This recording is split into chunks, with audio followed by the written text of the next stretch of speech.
Well, go Can I ahead. take a guess on why there's so few black conservatives? I mean, I would guess because there is a stereotype that all conservatives are racist. Is it a stereotype? Which brings me back to being open to the dunning-kruger effect here. Because what it breaks down to is either I and so many other black people, many of which you've never heard of and never heard from because they don't get a platform, right? Are just lying.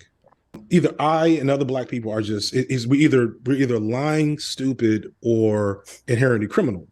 Of course, this is I'm being hyperbolic, but my point is, so I don't know you guys' background. I dropped out of a PhD program to do YouTube full time. So, and before that PhD program, I was a school teacher for 10 years, working in mostly low income urban environments. Okay. I was a social worker, and then I was a health researcher. Okay. And like, just trust me then. Well, no, I now again, we're talking about personal experience, which I just, no, but my personal experience, I bring that up not just to justify my personal experience, but to speak to what is the most likely outcome.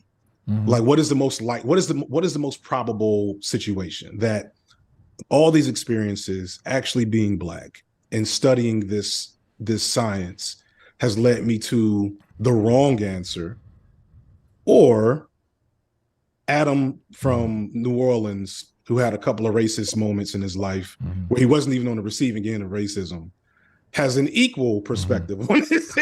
But like, I'm just presenting you with that possibility that maybe your understanding of racism is so poor that you should reconsider everything you believe and understand. Can I take a guess on why there's so few black conservatives? I mean, I would guess because there is a stereotype that all conservatives are racist, and if I was black, I would not want to be in the same tribe as all the racists. So,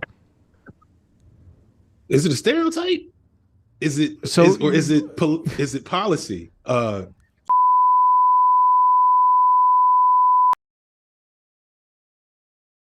I don't think it's even. But that's the thing, because you'll get racists on the right who will, they'll make this argument about black criminality, and they'll start trotting out the crime statistics, and they'll start painting a very racist stereotype of black people that I personally find offensive, because, they'll say, "What, Adam? This is just the facts. Look at the numbers here." And I'm like, even if you can show me that 75% of whatever group it is has some characteristic that you don't like, you're still, shitting on that 25% who has to live with the negative stereotype because of all of your nonsense.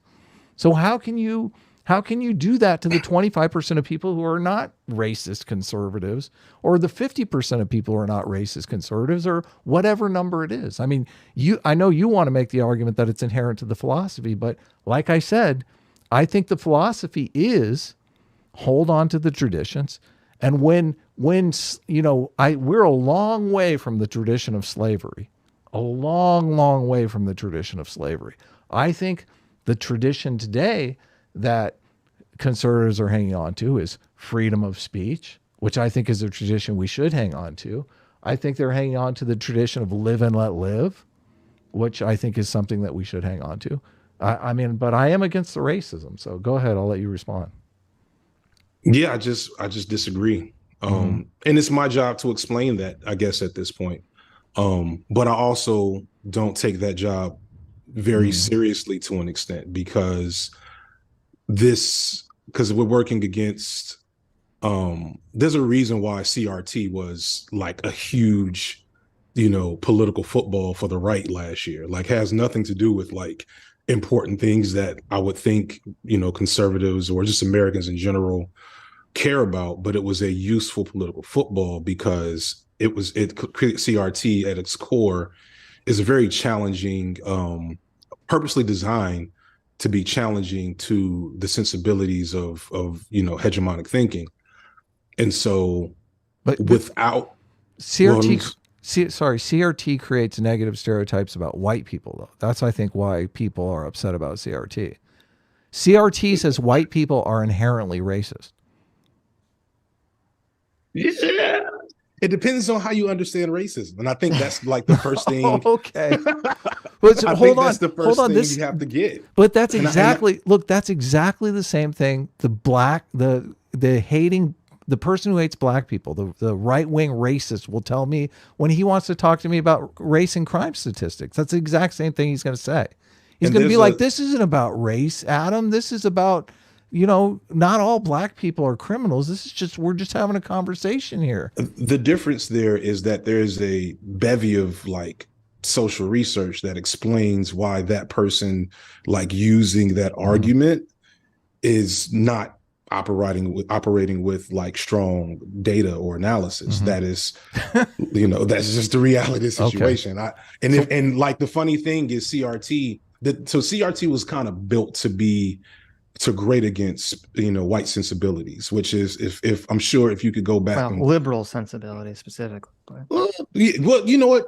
That's actually probably true. CRT wasn't even made in mind with the really like dyed in the wool racists. It was more so for the Adams and I guess and you two, I guess to an extent, Stitch, to kind of like shake you to the core to get you to consider racism differently. Because when the average person thinks of racism, they think of what happened to George Floyd, and they think of, people saying really mean things or ugly things about black people or Asian hate and things that are interpersonal, which is evidentiary of racism, sure. But one of the things, for example, about police, brutality against black people, one of the biggest predictors of police brutality against black people is just how often they'll encounter police. Because I'm sure you both have encountered statistics that talk about how often white people are brutalized by the police. I'm sure somebody's tried to present that kind of argument, right? And so, yes, per like by numbers, white men are much more likely, or not. No, I'm sorry. There are many more white men who are brutalized by police than black men in America. That's a product of numbers, right? Not disproportionate, per capita, though. Yeah, right. Per capita. The reason why that happens is because of the function that police have in black communities, which is to follow us around and harass us. And so if you, Philando Castile, are you familiar one way to with look him? at it, I guess. Are you familiar with Philando Castile? Yeah, I know. He's the guy that had a gun and was shot by police, right? But he had a permit to carry. Yeah, he was reaching for his permit. Yeah. And so one of the things that they pointed out is that he had been pulled over by police like some absurd amount of times, just riding to and from work or whatever.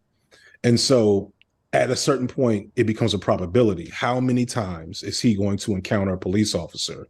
And then out of all those times, when will he meet the jumpy, subtly having a lot of racist ideas guy that is jumpy enough to act on those racist ideas? And so then CRT explains to us, well, if we pull back the idea that, that police officer was just one of the bad apples, he's just racist, and ask the question, why was he pulled over so much? And then like move that up the chain of command, so to speak, then we start to ask real questions about what racism is. And what we find with liberals and conservatives is that when we start using the word systemic racism, it becomes a non-starter. And so when I say all white people are racist, I don't think all white people are evil. I don't think all white people are bad people. I don't think all white people hate black people. This is exactly what the guy who says all blacks are criminals. That's exactly what he says. I'm pretty sure I just explained why that's not the case. But I don't want to get into go ahead, continue. You were telling us how we're all racist. Go ahead. I lost my train of thought. If I'm explaining that all white people are racist, the thing that is really like deeply rooted within our culture is that I'm making a moral attack on you, Adam. If I say, Adam, you are a racist, that is offensive to you. I would imagine, because from your perspective, it's a little offensive. But. Yeah, from your perspective, this is a moral attack. This is an attack on your character. And one of the things, if you get past the what's the word, the intensity of CRT, and you kind of get into it as a philosophy, is disabusing the moral defect from the systemic environment of how racism works. Mm-hmm. And so we start to say, well, Adam, you don't hate Black people. You don't have you don't have an issue with hip hop, or insert some signifier there. You just participate in a system and actively contribute to a system that leads to racist things. And so it really would be nice if we didn't call you racist at all, but that's not where we are now, because the liberal definition of racism is deeply died into the construct of the country. So, well, two things. First of all, I thought I don't know if I heard correctly. I think you were saying you're calling me Stitch instead of Sitch. So, oh, I'm sorry. It's okay. I'm looking right at the Common name. mistake. But no, but my problem with CRT and the way it's discussed is kind of the way that you're discussing it now, which is that CRT is given this forward-facing argument about, like, well, we need to think about racism differently and system as like a system, and et cetera, et cetera, et cetera.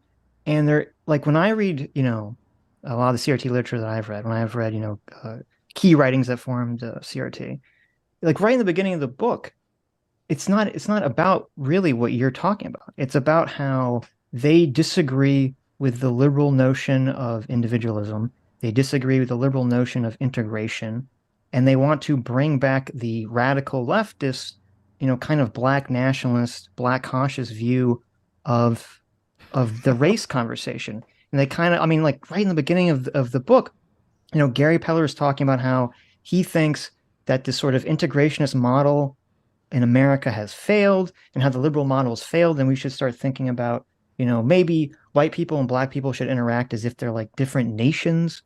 And just, to me, like, this is insane to me. This is never going to work. There's a lot of, like I said, CRT is this is going to sound silly, but it's kind of punk rock in its time, which is absurd. But it's radical. It's definitely radical. I understand that. So there's some CRT rhetoric that, if we're just going to say have policy conversations, we wouldn't entertain all that. Yeah, but much, it goes deeper than that. Because even when you're talking about the foundation of CRT is the idea that, because liberalism, the idea, like the concept liberalism, John Locke liberalism, is rooted in the concept that we're all individuals and we should all be treated as individuals and not as part of a group or a collective. Mm-hmm. And CRT is saying that either A, that's not the way we should be doing it, or B, that's impossible. And so we should basically just give up and go back to this kind of race collectivist attitude, and that's the way in which we should view the world. And that, to me, that's just going to bring out all the racism. That's going to make everything so much worse. I disagree. I think all the racism's here. That's kind of the thing that if I cared more about teaching white people about racism, I would spend a lot of time doing that. But then that would low-key be anti-CRT. Do you live in a part of the country? Because I'm in like Southern California, so like we don't experience a lot of racism here. But I have lived in New Orleans. I lived in New Orleans back in the 90s, which people were just openly racist in New Orleans. So maybe part of it is where you live. I don't dox yourself, obviously, but no, I've had a pretty unique upbringing. And I've been around a multitude of people for most of my life, and also had the benefit of being immersed in Black spaces for formative chunks of my life as well. And I've had access to a good education, and also an access to a radical education. So what it comes down to, and then I need to cook broccoli. But I'll still also I want to hear Sitch say something about Sidney Poitier. So we'll come back there as well.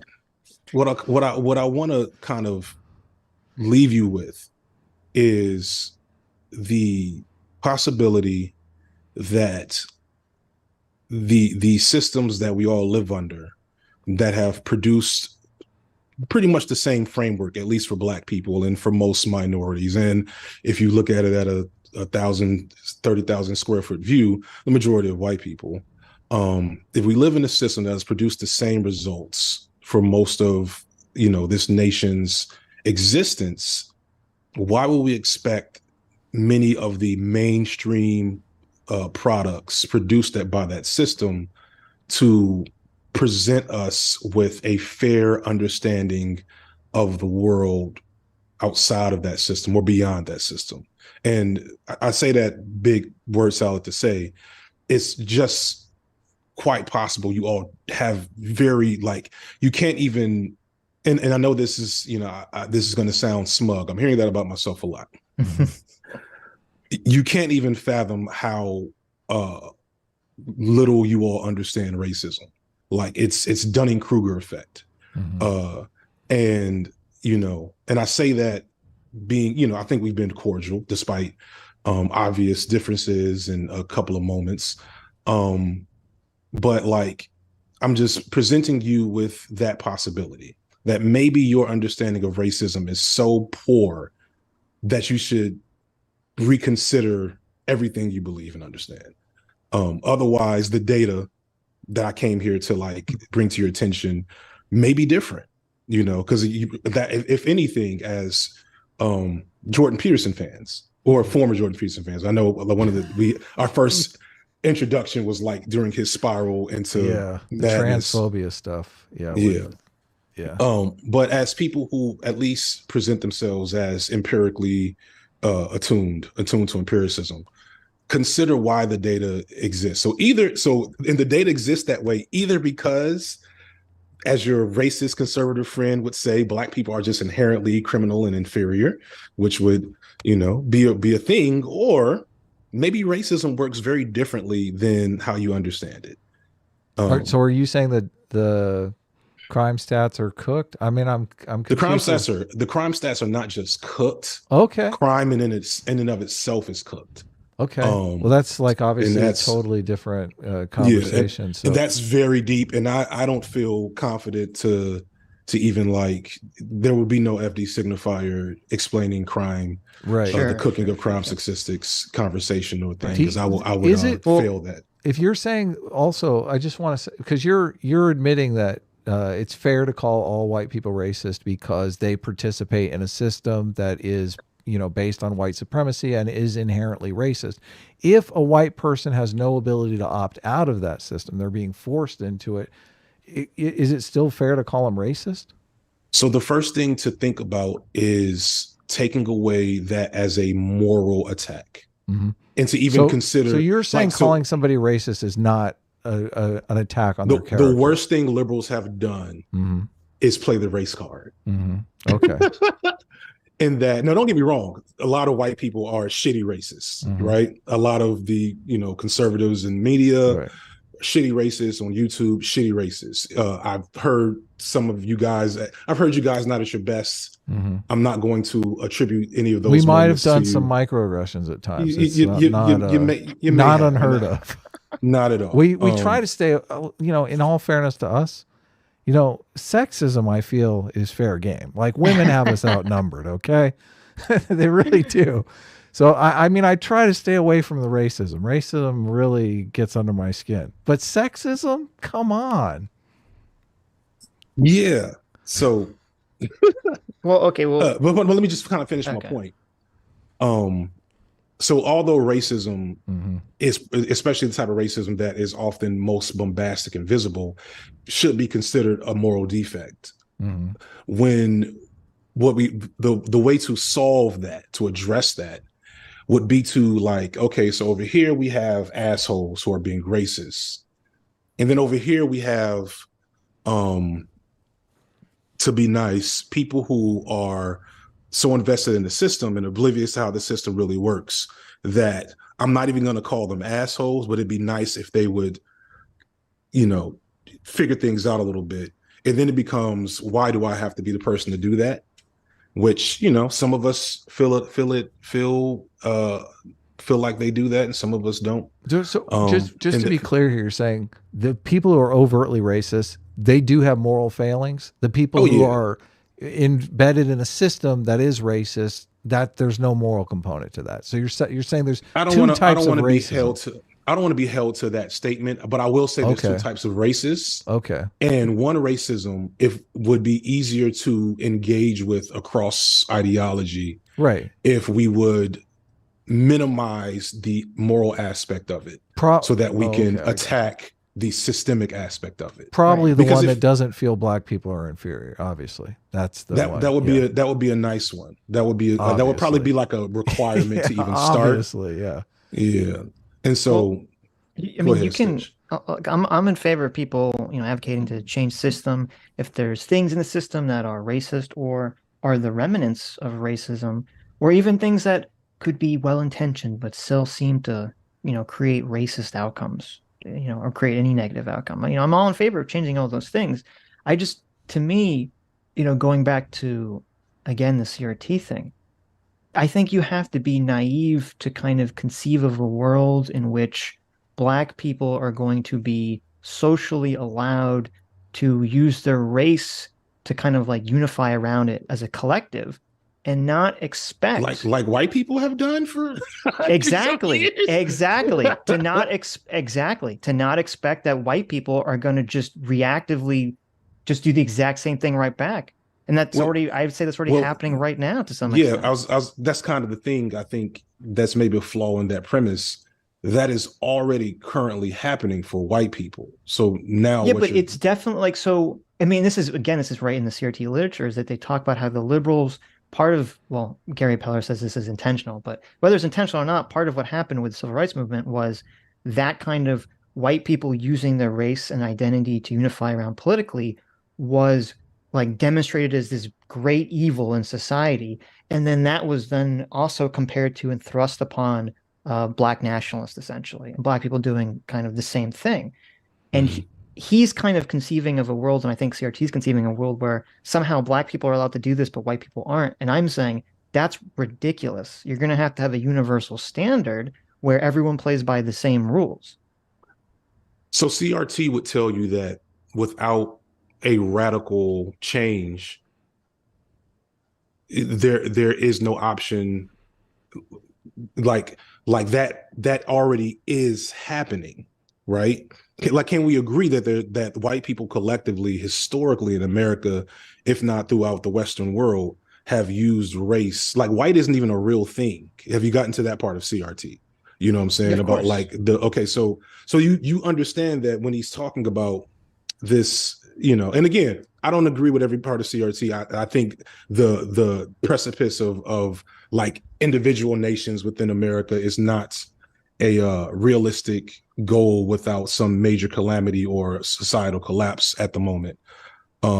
But the idea that we shouldn't entertain the notion of it because it won't work, baked into that is the idea that what's happening now is working, which is already a collective a collection of power around race for white people. So you kind of see the problem, Yeah, and but I'm not gonna poo poo your mhm. analysis completely in terms of like why that's uh you will say unrealistic in the moment, but I want you to at least engage with the fact that what you're saying is unrealistic is only unrealistic if it becomes white and black. And right now, it's not only realistic for white people, it exists.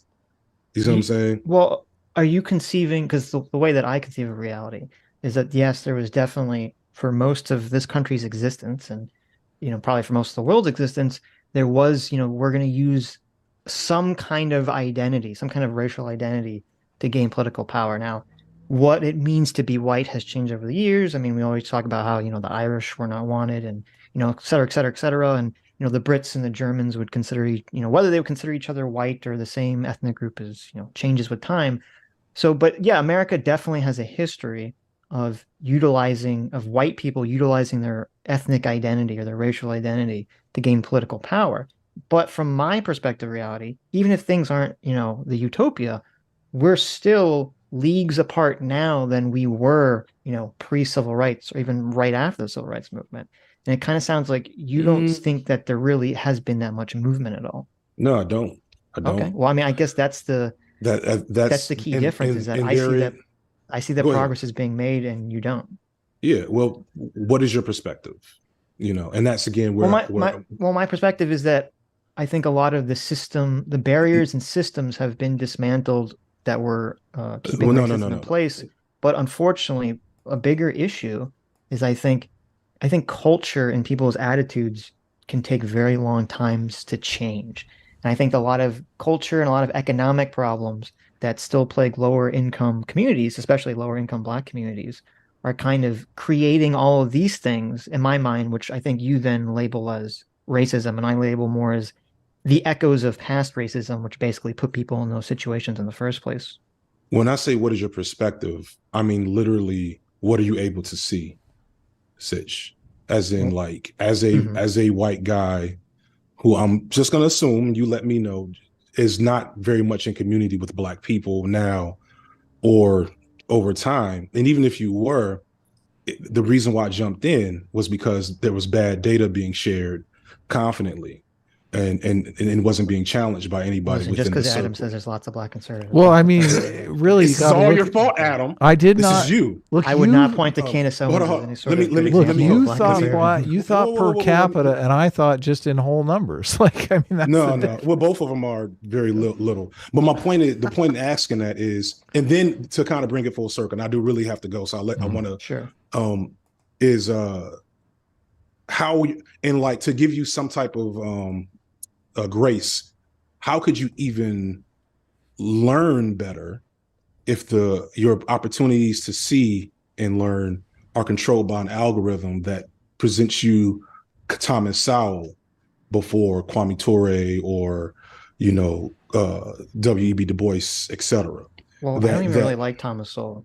no, you shouldn't. He's fucking awful. I mean, I've Um, argued with Adam about Thomas Sowell on the housing crash, pretty violently on the stream before. yeah, Why? I I'm mean, not I a. lived in the South, though. I moved to the South after I graduated from college with a guy who was by all intents and purposes, a social justice warrior who like moved like mountains to get a black bar back because they wouldn't even let blacks in the bar. So I just I understand the racism. I've Mhm. seen it firsthand. I worked for a guy. I worked for a guy who literally told me, what's the most backwards country in the world, and claimed it was Africa because of all the black people. He didn't even know that Africa Africa is wasn't like a continent with like 100 countries in it. Yeah. So I mean, I've seen the stupid you. racist stuff. I lived in New Orleans for 2 years. So you've witnessed Look, I've probably. seen a guy pull out a gun and say, threaten to shoot a black person, Mhm. which is, yeah, no. I would say that doesn't. While those are significant anecdotes that may contribute to your political and social belief systems, it's very it would be. So I've But done all you're those acting things. like I'm just getting all my information off of YouTube, though. Like I'm just But I would say what you just named to me is not good information either. okay. You know what I'm saying? My Well, person. listen, Hold Adam, on. you What look do you very Adam look very young. He doesn't know you're an old man, that you lived through the civil rights movement, that you were we there. can look, but the whole thing, the only reason I'm bringing this up is because you've got your anecdotal experience and I've got Mhm. my anecdotal experience. And unless you want to compare notes on like menace to society or something, like what else? How do we get to some, like your experience could be you've just, you've had a racist neighbor for the last 50 years. So I don't like what. Well, we would trust the science probably, Mm-hmm. um, and we would trust the data, and we would trust analysis of the data and the science, and we don't. Like, we're literally, although Well, CRT is, well, first off, CRT was never a about data or policy science, but initiative. yeah. You know what I'm saying? It was never being adopted into policy, right? Which is again kind of my point about Well, the way the I work. you're saying that you've experienced. I feel like, and maybe I'm wrong here. Obviously, set me straight if I'm wrong. But it seems like you're saying I myself have experienced a lot of racism, and you guys would never know because you're not black. You Well, wouldn't no, have no, no, experienced no. this racism. He's saying that there's data that Hmm. proves his position. But I think the problem with the data and the analysis of the data is that the data only shows you outcomes. It Right. doesn't read people's minds. It doesn't clearly show whatever the intention of the policies or what even necessarily caused the policies in the first Mhm. place. So we're And just that's where talking we about two argue, different types of is that we racism say, then. well, why is there disparate outcomes? Why are there disparate racial outcomes? And, you know, I assume FD's position is racism, and our position is usually, well, there's some other factor at play than racism, and then we argue about what caused the situation in the first place. Even that's an overly simplistic, like, of course, but I'm framing of it. Right, but no, but it's missing a key thing, is that the data gives you outcomes. The analysis helps you understand the outcome better. Yeah, but the analysis, the thing is, like, so you say trust the data, which I'm more trying to be more scientific minded. I'd try to trust, like, you know, raw numbers. They say, oh, like this report thing happens or this happens. You can say, okay, well, that's, you know, assuming that's a fact, it's a fact. But then it takes a flawed individual with their biases to quote unquote analyze it. And that's where that's where you lose. I mean, I'm like, wow. And so I would agree to an extent, but that's kind of like all science and scientific interpretation, especially the social sciences, where we're not dealing with, you know, sure, randomized control trials. Yeah, right. Which brings me back to being open to the dunning-kruger effect here. Because what it breaks down to is either I and so many other Black people, many of which you've never heard of and never heard from because they don't get a platform, right? Are just lying. I don't think you're lying. I think you just no. Let me finish what I'm saying. Either I and other Black people are just we're either lying, stupid, or inherently criminal. I mean, this sounds like a Vosh argument, not a Sitch and Adam argument. I mean, like, you get my. Of course, this is. I'm being hyperbolic, but my point is, you know, so I don't know you guys' background. You know, I dropped out of a PhD program to do YouTube full time.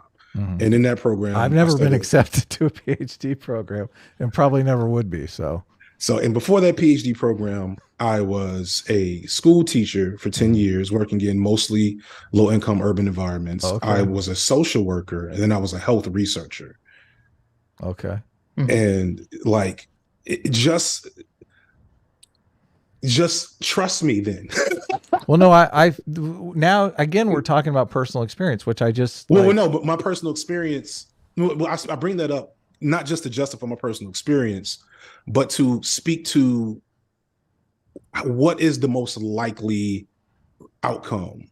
Like, what is the most probable situation that all these experiences, actually being Black and studying this science, has led me to the wrong answer, or Adam from New Orleans, who had a couple of racist moments in his life where he wasn't even on the receiving end of racism, has an equal perspective on this situation. Well, no, this is why I brought it up, because like you would have obviously you would have a more, I mean, like I said, it's anecdotal. Mine's anecdotal. Yours is anecdotal. I don't know where we turn if we're not going to turn to our personal experiences. So, but I just, I don't want to be thinking like we are constantly looking for some sort of evidence that we are moving past that day-to-day racism that people are forced to deal with. So, and obviously a lot of that, I would say a better perspective is to understand that it's permanent until further notice. Well, which is a CRT,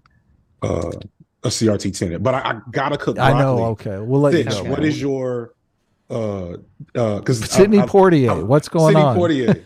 Oh well, no, it was weird. There's some stream, I don't remember what it was, where you were saying that he was like the acceptable Black actor for. I will say the acceptable Negro on your behalf. Yes. Right, and I was like, that's so weird, because you know one of his most famous movies is Guess Who's Coming to Dinner, which is literally about, you know, liberals being challenged with whether they actually practice what they preach when their white daughter comes home with, you know, a Black man that they want to marry, that she wants to marry. And then they have to, even though they're like supposedly good liberals, they have to kind of come to terms with, well, do they actually follow their principles? I mean, this seems to be kind of contradicting that whole, you know, idea that you kind of laid forward.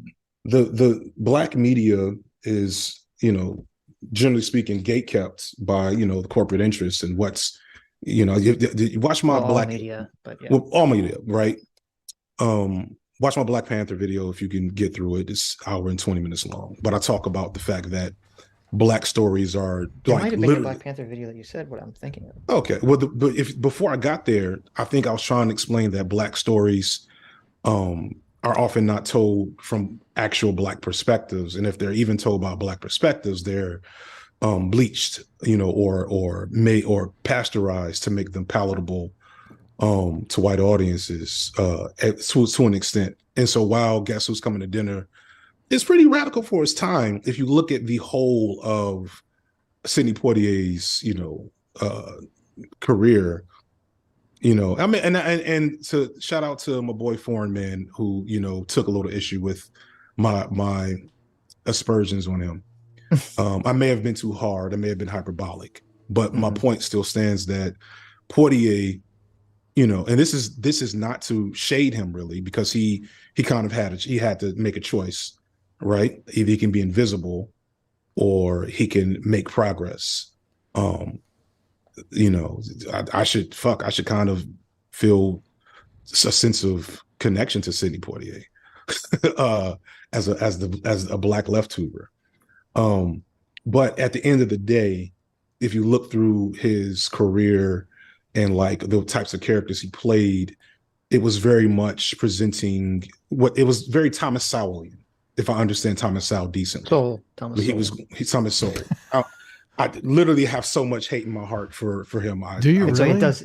Oh my God. Wrong. It doesn't It's sound like the way it looks. fiery. But the point I want to say, because I really do have to go, is that Sowell Poitier, he said, I have to present Blackness in a acceptable way. Like, he said that. I wasn't going to play any type of character, any type of you want to be a positive role model. Want to be a positive role model. And what you learn to understand, maybe go watch my anti-Obama videos, is that ends up being a weapon that that often Black moderates and liberals will use against more radical Black or just poor Black people.